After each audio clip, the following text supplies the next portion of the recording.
Okay, this is Ruckus Spring again. Man, this was easier than I thought. I didn't go as far forward as I wanted to, but there's a plastic piece, plastic block right here. If you flip it over, that's where the screw hole goes for the cover that goes in the bottom. If you guys want, and I don't know, I don't think I will, but the main problem was right here. Could it use more? Could it use more carbon spars? Yes, it could. But I think once this is glued in place, I'm gonna glue this more too. This wooden piece where the flight controller goes. But man, I'll tell you what. All I did was I just stuck that one spar right in the center back here. You know, I stuck it in, then I cut it off, and it literally runs. I don't know if you probably can't see it. It literally runs. Now you can see it from this side. It really runs just over my wing spar that I put in there. Just over that. Just under the flight control mounting piece of wood here. And then it stops and hits this plastic block. If you guys want to, it probably would be best to avoid this block. To run two spars. So it splits, and you have a little bit more foam here too, as it looks. I think you do. Yes, you do. You have a little more foam on the sides here, and the only problem with that is these screws might interfere. So be wary of that. But as long as you miss, if you want to go all the way through, as long as you miss this block, or if you want to put a hole in this block. I mean, I don't know how big the block is. I mean, there's just a sticker on it. It's probably not that big.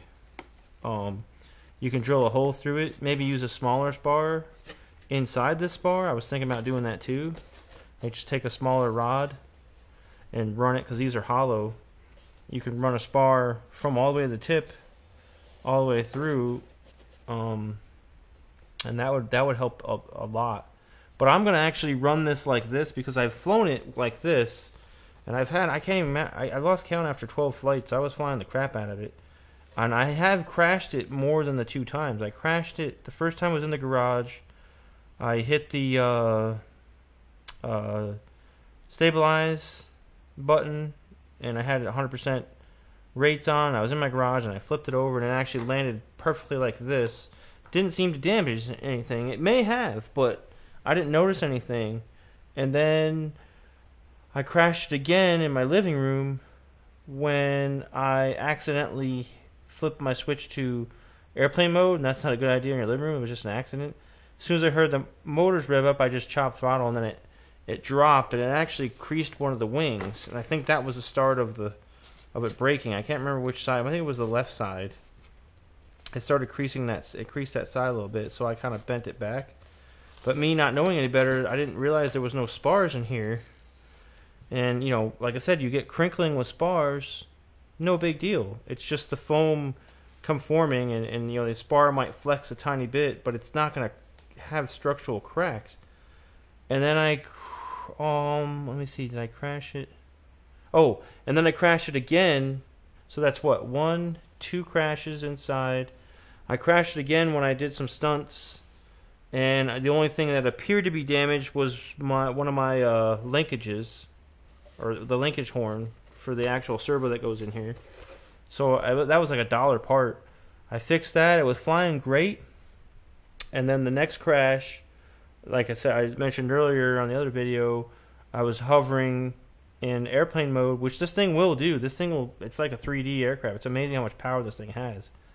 And these carbon spars aren't going to add that much more weight, so you know, we'll definitely test flight. I'm not going to get everything swapped over tonight, but when I come back on, you'll see this will be all glued up. I'll have these things on here. I'll have these things all nice and smoothed out, and I'll cover that, and it'll be nice and solid. You'll see, and I'll show you how solid it is.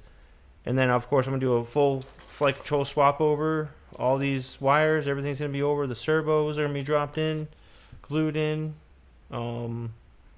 Yeah, it'll be ready to go, and you guys will see, you know, first first maiden flight of the new design, and I say new design, it's really an old concept. But yeah, until then, Ruckus bring it out. I'll keep you guys updated on this. Just be aware. Be aware when you fly this guy. If you do have some mishaps and some crashes, the structure will not take it.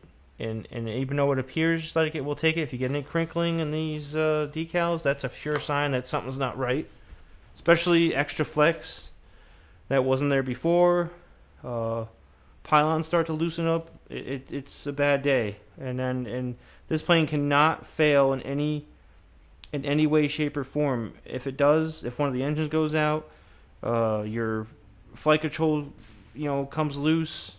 Structure itself fails, a wire pulls out, it's going down. There's no doubt about it. If you're in airplane mode or hover mode, doesn't matter which mode you're in, unless this motor goes out. Obviously, if that motor goes out in your airplane mode, you're just going to have to land in airplane mode, and that's a little tricky. You could probably slow it down and catch it, but if there's no wind, that's going to be pretty hard to do. So, alright. Again, Ruckus bring it out, and happy flying, and crash them, and build them back up, and fly them again until it's right. Later.